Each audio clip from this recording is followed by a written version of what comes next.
welcome to Mission West Virginia.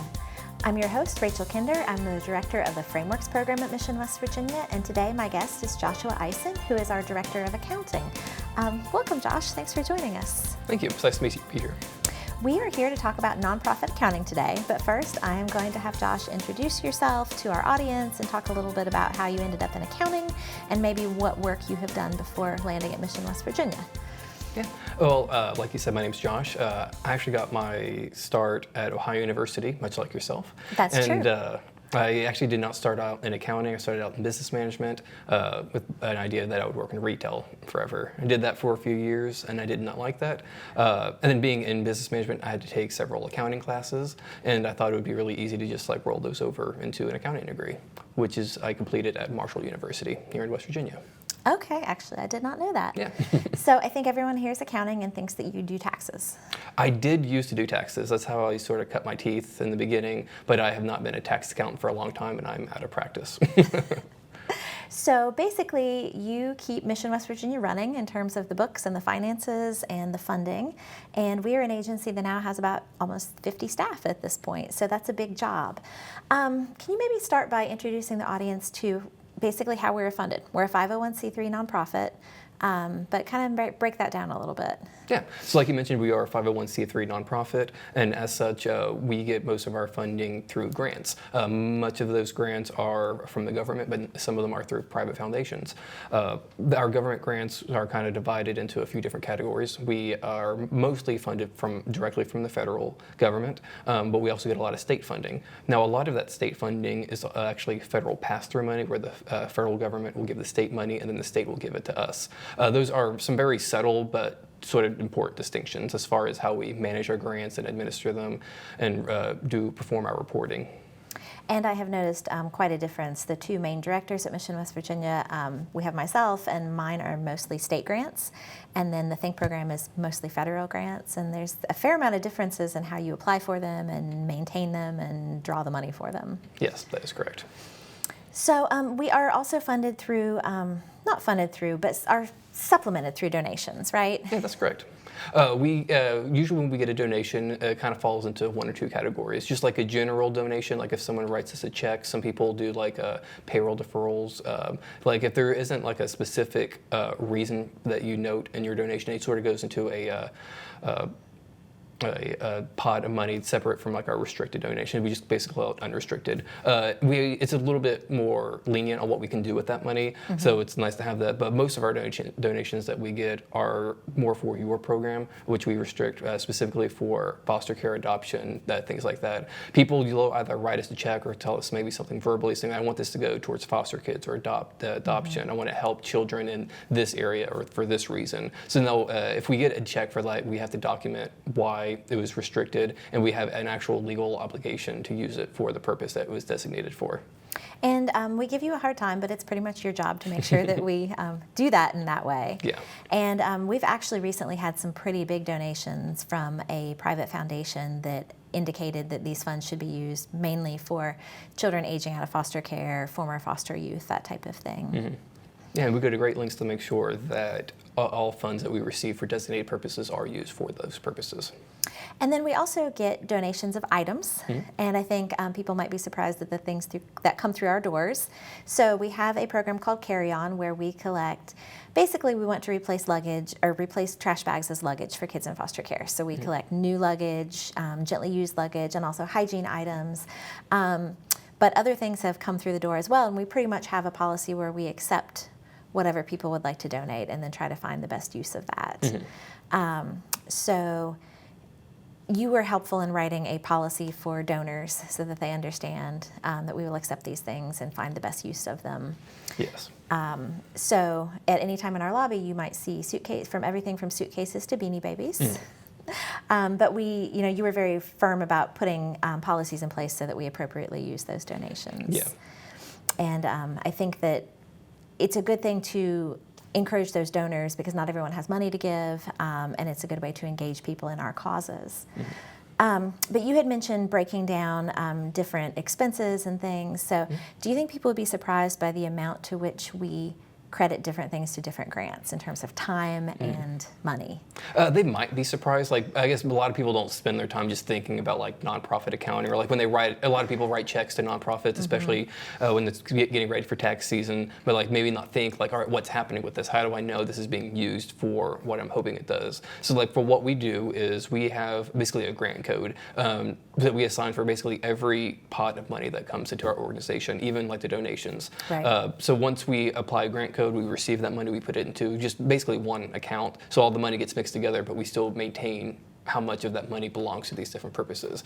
And every time we have any kind of disbursement, whether it be like a purchase card purchase, a check, or somebody fills out their timesheet to be paid, every cent has to be allocated to one of these codes. And every time you put something to a code, it goes to your supervisor, and then it comes to me eventually, and we look and see like, does the purpose of this expenditure match the purpose of this code? And if it doesn't, it will need to be reclassified to a more appropriate code. And then that's how we determine if every cent is used for the purpose in which it was intended. And it sounds a little crazy. It's really not as bad. I was doing timesheets and expenses right before we left to come here, and I bill my time to 3 or 4 different grants, and I also bill expenses. So if I buy a pack of pens, that gets designated to a specific grant versus things for just other purposes and other grants.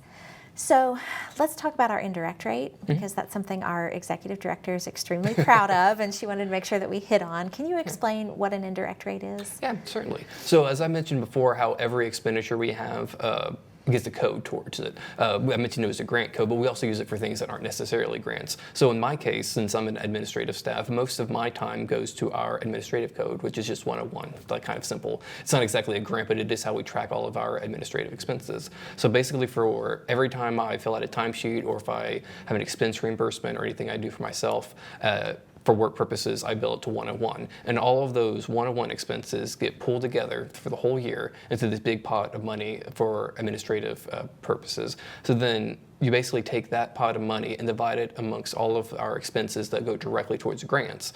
And that's how we get what we call an indirect rate. At our current amount is 7.7%, which we are actually very proud of that amount because it means that a lot of our expenses or expenditures are going directly towards grants and directly towards services instead of like administrative costs. To sort of put that in perspective, the de minimis rate is 10%. So anytime you get anything under 10%, it's pretty good. We're really proud of that. And what would be some, not naming them individually, but like what would be some types of organizations that would have higher indirect rates? I guess there's a lot of different ones, but ones I think that come to mind is I think a lot of universities typically have higher indirect Pretty rates. higher, Yeah. That's the only one I can really think of. So yeah, we're very proud to be under that 10%. And what that does is, what this really tight bookkeeping does is allows us to stretch our funds as much as we can. There was a time period where I didn't make a purchase without Googling a coupon code for the director. And we give her a hard time, but it really does allow us to have all of this extra money available to serve our kids and families. So we are serving teens and middle schoolers through our Think program. We're serving kinship and relative families and the kids in their homes. We're serving foster and adoptive parents and the kids in their homes. And I think we have really done a good job to put factors in place so that we can make purchases when these families have needs. Yeah. So some of the things that we have purchased over the years, we buy a lot of beds, bed frames, bedding, mattresses for kids who have been newly placed with a relative. And then our Bridge program, we are paying for kids to maybe prepare to enter college or the workforce. So we're paying for them to take exams for entering college or entering the workforce or work equipment or things like that. What piece do you play in that? Biggest part that I play in a lot of this is helping develop budgets for each of our grants. So every time we apply for a grant, we have to submit a budget for what we plan to do with that money. A lot of the times the grantor or the donor has a general idea of the amount that they want to give us. So I'll work within that amount, and then we tell them, all right, we think this much will be for salaries, this much will be for benefits, this much will be for supplies, for basically whatever reasons. And like I mentioned before about that indirect rate, usually at the bottom of the grant we think this percent percentage of our direct expenses will go towards our indirect rate. So that's kind of what that means whenever we talk about that. And then you mentioned about many of those things that we purchase for the people that we serve, like the beds, the fire extinguishers, things like that. A lot of times we can work a big portion of our budgets to cover some of that. Sometimes the need for it might exceed what we had budgeted, and we don't always have the space for it. So that's why we rely heavily on the donations that we receive that you mentioned earlier. So sometimes when we have a need that we can't quite fit into a budget or whatever, it's nice to have that extra pool of money that we can help serve the population as needed. I feel like .895 is like a code word at the office, because that's the code where all the extras that are not covered by a grant. And sometimes it's because we don't have the funds in it, or sometimes it's not a permissible purchase because it's not deemed a need. But I feel like one of our superpowers at our agency is that we can identify the needs that no one else might agree is a need. So certain things, like if we have a child who's living with grandma and they want to play soccer at their school, but grandma can't afford the equipment and the cleats and things like that, we can do that. But it's not always that we would find a grant that can deem that a permissible cost. Our goal is to always try and start with the grant first, because we always have a certain amount of money that we need to spend. Obviously, we don't want to spend more than that, but we also, interesting enough, they have a time limit where we have to spend that money within a certain amount of time. Now, the donations we receive, we are restricted on what we can spend them on, but we don't always have a time limit on there. So we try to spend the grant funds first, and then if for whatever reason we can't for that purpose, we will dip into like the donations funds, because it's a little bit more lenient as to what we can use it for. And we're really grateful to be able to do that. So you have oversight over most of us. Who has oversight over you? We have an executive director named Kelly Thompson who oversees everything that I do.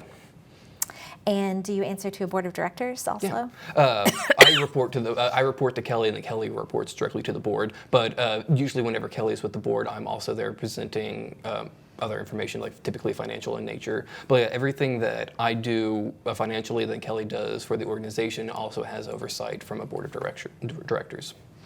And what are the advantages of doing everything the way that we should?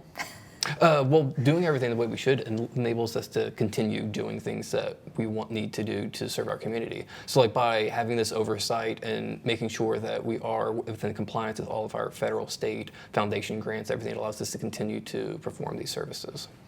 And you work every year with our audit, right? Correct. So a condition of one of our larger grants is because we spend, I believe it's over $250,000 directly of federal funds, we have to have a single audit. So every year we have an external independent auditor come in, look over our financials.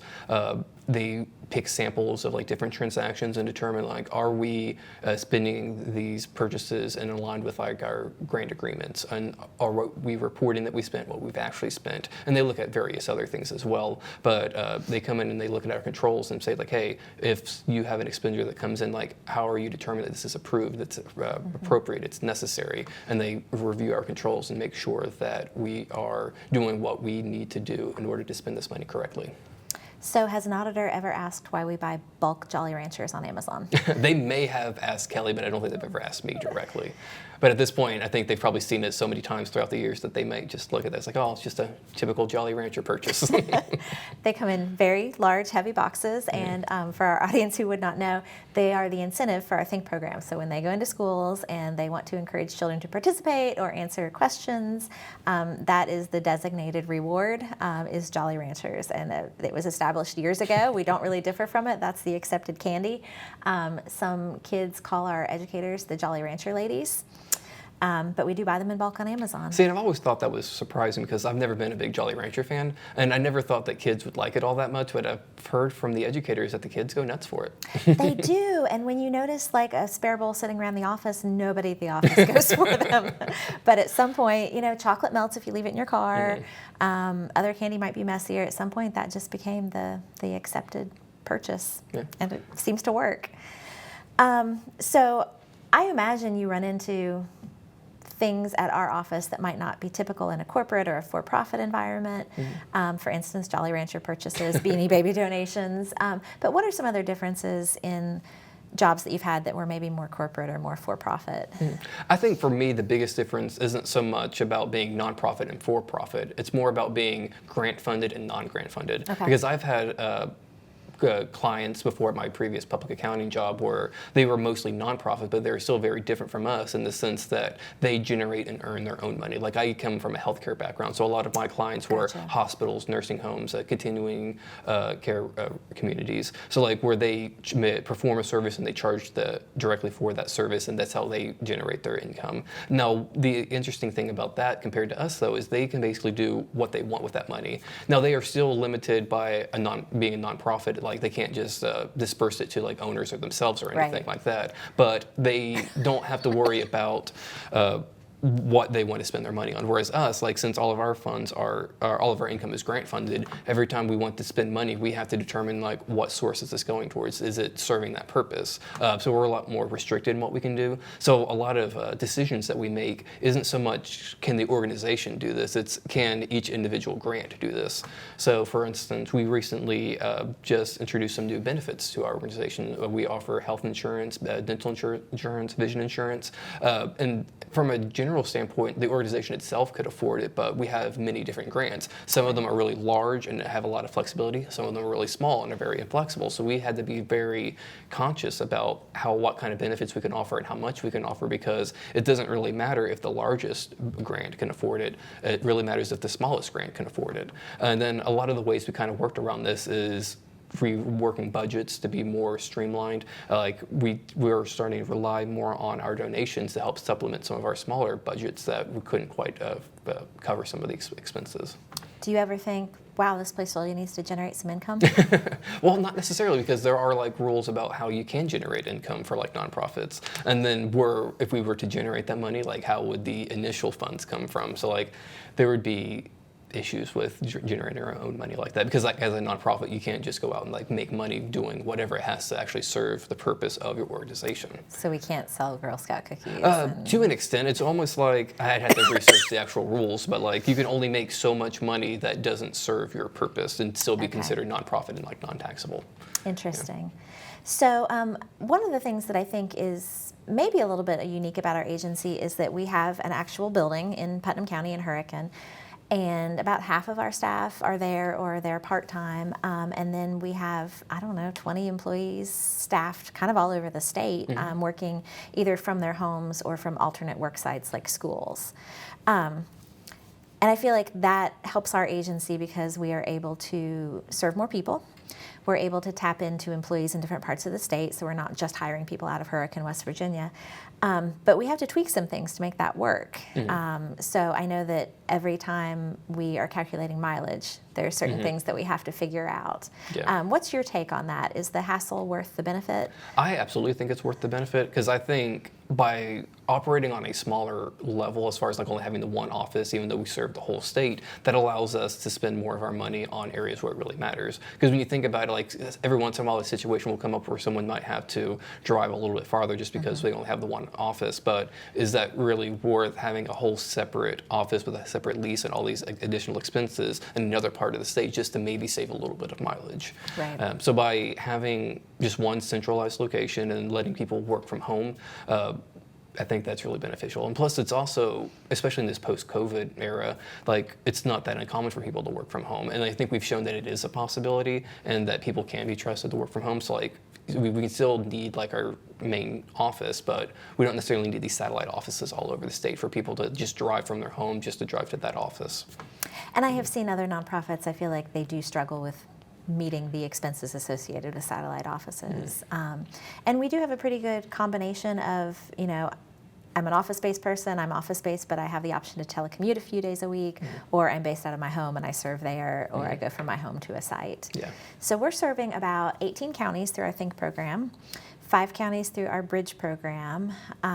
We are statewide with a lot of foster care and adoption services, and there's a lot of families we're just serving by phone, but all 55 counties get foster care recruitment. So I feel like we have a pretty good balance of being able to reach the people we need to reach. Yeah.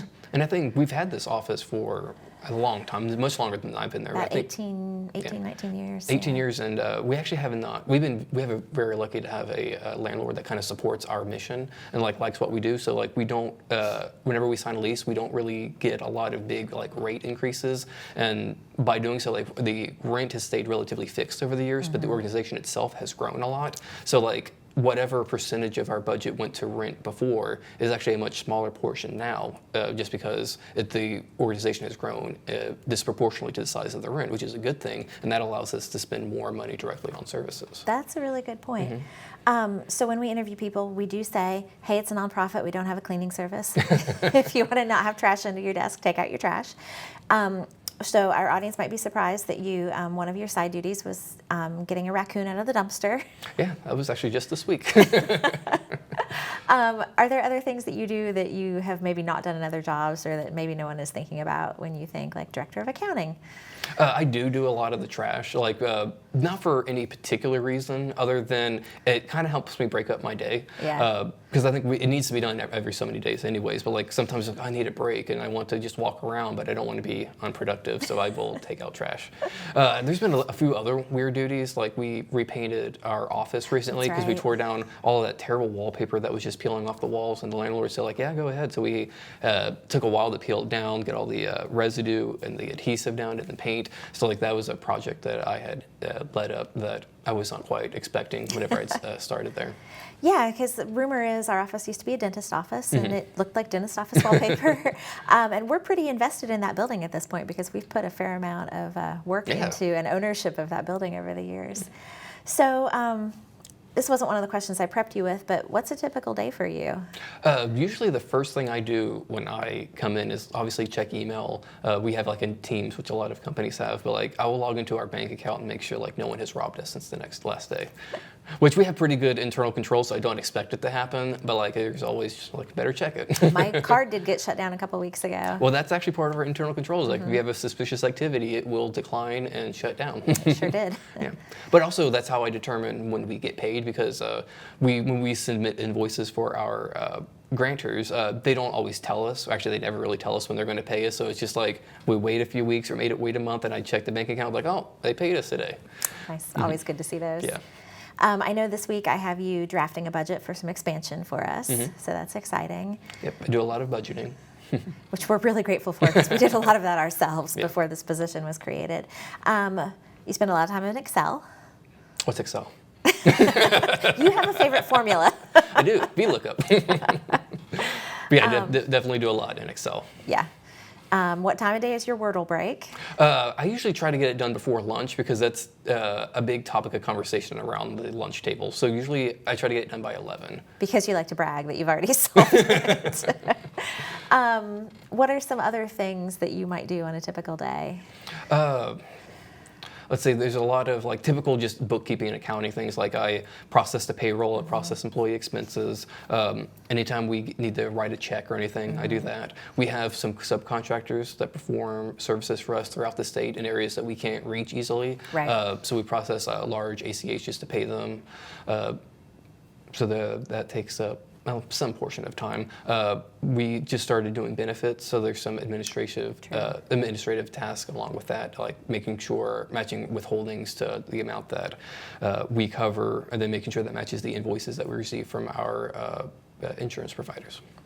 I feel like one of the benefits of us being, we're more flexible. So if I need to get a check to a school because this kid wants to play soccer, I appreciate that we're just able to say like, hey Josh, can you expedite this? And you're usually able to cut it that day, versus some places where I feel like it might be like, well, it's not the 15th or the 30th. Yeah, we are a relatively small organization, like we are growing, but like that is a benefit that we have compared to maybe some larger organizations where they have since they're larger, there are a lot more moving pieces, and they do have like specific days. Like you can submit a request for payment, and like you just have to wait until they get around to doing it. And usually I build up like 2 or 3 or whatever, and then I'll make a payment. But like if there is a need, like it only takes me a few minutes to process that. And then as long as you or the executive director is there, as somebody who can sign for it, like we can get that up that day. I feel like the whole show is about bragging about our agency, right? But I feel like most of our staff are very mission driven. So you're not going to say like, oh, I don't want to do checks this week, I want to do it next week, because you understand the need behind this and the person and the family behind it. So I feel like we work well with that. And we're pretty selective in our hiring process.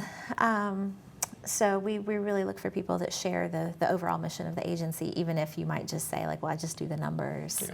It overall, it all builds together. And I think one of the reasons we're kind of like that is as a small nonprofit, we can't always compete with every other organization for like the Right. staff, because private industry can usually offer better salaries than nonprofits. Government typically offers better benefits. So like we are still making a lot of strides to like increase our compensation, and we just made big strides recently in increasing our benefit packages. But we're still looking to like increase that a little bit more to help recruit and retain employees, because just because you're a nonprofit doesn't mean that you can't offer these things. It just means you have to really work within your budget and determine like what's important, what can you do without, and like what do you really need.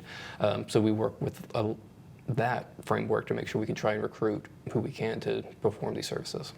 And I feel like that's important to not just say to people, you chose to work for a nonprofit, sucks for you. Well, that's a lot of it, is a lot of people do this kind of work definitely not for the pay or the benefits, but Right. because they like it. And it's really easy to rely on that. To like, hey, you do this for the work, so we don't really have to pay you that much. We don't have to offer you a lot of benefits. And if you just rely on that, then you have to be very restrictive on who you can hire, because not everyone is just going to be able to afford to do it because they love it. Right, and we don't want to lose good people because they Yeah. just can't make it work to not make very much money or Yeah. not have benefits. So we feel like we're in pretty good shape right now. Yeah. And I know different people stay at our agency for different reasons. You know, I have younger kids. It's very family friendly for me.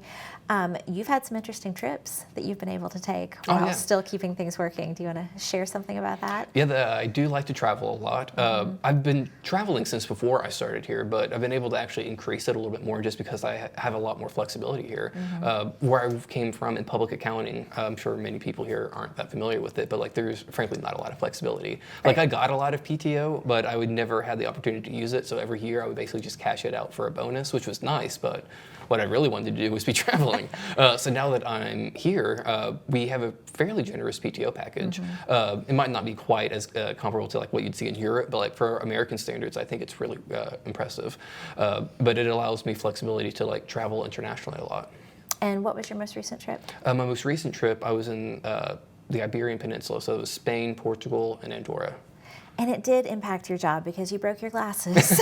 Yes, I was doing the running of the bulls, and a bull hit someone, and that person hit me, and then they got trampled by some people, and someone stepped on my glasses.